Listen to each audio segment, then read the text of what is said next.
பாலும் தெளிதேனும் பாகும் பருப்பும் இவை நான்கும் கலந்துனக்கு நான் தருவேன் கோலம் செய். துங்கக் கரிமுகத்து தூமணியே நீ எனக்கு சங்கத் தமிழ் ஒன்றும் தா. சிவாய நம. மாணிக்கவாசக பெருந்தகை அவை அடக்கத்தோடு பாடுறார். இப்போ என்னன்னு பாடுறாரு? கண் நுதலான் தன் கருணை கண் காட்ட வந்து எய்தி. நீ யார் தெரியுமா? உன்னுடைய நெற்றியில் கண் வைத்திருக்கிறவன். நுதல் அப்படின்னா நெற்றிங்கிறாங்க. நீ யார்? நெற்றிக்கண்ணன். உன்னை எப்படியெல்லாம் நாங்கள் கொண்டாடுறோம்? முக்கண்ணன், திரியம்பகன், விரூபாக்ஷன் அப்படின்னெல்லாம் கூப்பிடுறோம். உன்னுடைய நெற்றிக்கண்ணை எதை குறிக்கிறது? ஞானக்கண்ணை குறிக்கிறது. புருவங்களுக்கு கீழே இருந்தால் அது ஊனக்கண்கள். உனக்கு என்ன எங்கே கண் இருக்குது? புருவங்களுக்கு நடுவில் இருக்குது.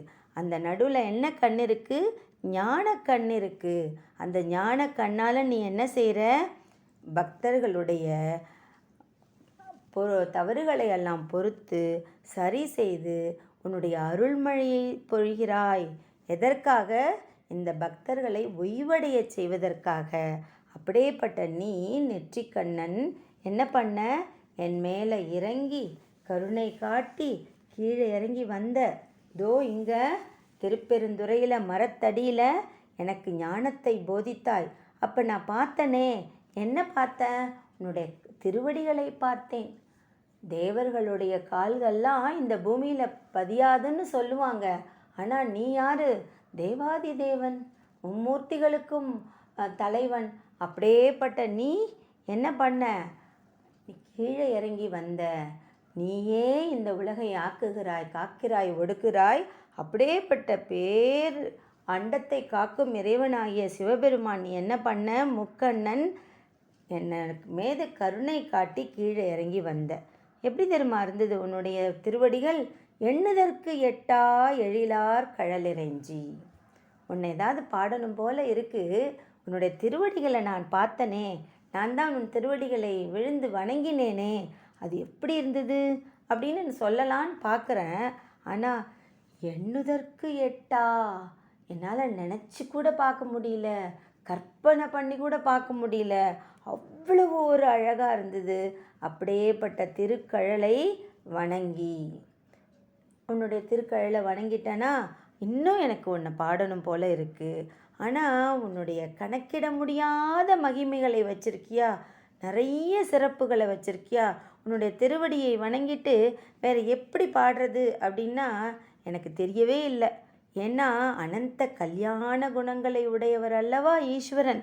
அவை எல்லா மகிமைகளையும் விபூதிகள் அப்படின்னு சொல்கிறாங்க. அவைகளையெல்லாம் நான் எப்படி கணக்கிட முடியும்? அது உன்னுடைய பெரும் சிறப்பாயிற்றே. அவற்றையெல்லாம் எப்படி என்னால் கணக்கிட முடியும், அறிந்து கொள்ள முடியும் அப்படிங்கிறாரு மாணிக்கவாசகர். அப்புறம் சொல்கிறாரு, விண் நிறைந்து மண் நிறைந்து மிக்காய். நீ எங்கே தெரியுமா இருக்க? வான் உலகம் முழுக்க நீ தான் நிரம்பி இருக்க. வானத்தில் நட்சத்திரமும் நீயே, கதிரவனும் நீயே, கோள்களும் நீயே, நிலவும் நீயே. அப்படியே வான் முழுக்க நீ நிறைஞ்சிருக்க. அப்புறம் எங்கே இருக்க? மண் நிறைந்து, இந்த மண்ணிலும் நீ தானே இருக்க. இந்த நில உலகத்தில் எங்கே திரும்பினாலும் எல்லா இடங்களிலும் நீ தான் இருக்க. அப்புறம் அவ்வளவுதானா அப்படின்னா இல்லை, அதையும் தாண்டி இருக்க. அதாவது மிக்காய், விண்ணிறைந்து மண் நிறைந்து மிக்காய், அதையும் தாண்டி நீ தான் இருக்கிற. எப்படி தெரியுமா இருக்க? விளங்கு ஒளியாய், ஜோதியாக இருக்க, விளக்காக இருக்க, ஒளி தீபமாக இருக்க, பெரிய பிரகாசமாக நீ இருக்க. அப்படிப்பட்ட உன்னை பாராட்டணும்னு எனக்கு ஆசையாக இருக்குது. அப்புறம் நீ என்ன செய்கிற? என் இறந்து எல்லை இல்லாதானே. நீ இப்படி இருப்ப, இவ்வளவு இருப்ப அப்படின்னு ஏதாவது ஒரு எண் சொல்லலாம் அப்படின்னு பார்த்தா சொல்ல முடியலையே. உன்னை என்ன நான் 1000ன்னு சொல்ல முடியுமா? 10,000ன்னு சொல்ல முடியுமா? லட்சம்னு சொல்ல முடியுமா? கோடி கோடி கோடி கோடி கோடி அப்படின்லாம் எனக்கு சொல்லிட முடியுமா? நாங்கள் சாதாரண மனிதர்கள். எங்களுக்கு தெரிஞ்ச நம்பரை வச்சு உன்னுடைய மகிமைகளை, உன்னுடைய பெரும் சிறப்பை, உன்னுடைய அழகை, உன்னுடைய கருணையை, உன்னுடைய காருண்யத்தை என்னால் நம்பரால் சொல்லிட முடியுமா? சொல்ல முடியாது. என் இறந்து எல்லை இல்லாதானே. உனக்கு எல்லையே இல்லையே. அதான் நம்ம சொல்லுவோம் இல்லையா, வானமே எல்லைன்னு. வானத்துக்கு எல்லை இல்லை. வானம்ங்கிறது ஒன்றே இல்லை. 2 கட்டடங்களுக்கு நடுவில், 2 பொருள்களுக்கு நடுவில், 2 தூண்களுக்கு நடுவில், இப்படி அங்கேயும் இங்கேயும் நடுவில் ஒரு ஸ்பேஸ் இருந்ததுன்னா அதை தான் வெளி அப்படின்னு நம்ம சொல்கிறோம். அந்த வெளி நமக்கு கண்ணுக்கே தெரியறதில்ல. அந்த எல்லையே இல்லாதவன் அல்லவா நீ. அதை தான் சொல்கிறார் அவர். என் இறந்து எல்லை இல்லாதானே, இவ்வளவுதான் அவ்வளவுதான்னு உன்னை நாங்கள் அளக்கவே முடியாதே. நின் பெரும் சீர், உன்னுடைய மகிமைகள், பெருமைகள், பெரும் சிறப்புகள், அதையெல்லாம் என்னால் எப்படி சொல்ல முடியும்? ஏன் என்னால் சொல்ல முடியாது அப்படின்னு பார்த்தா, பொல்லா வினையேன்.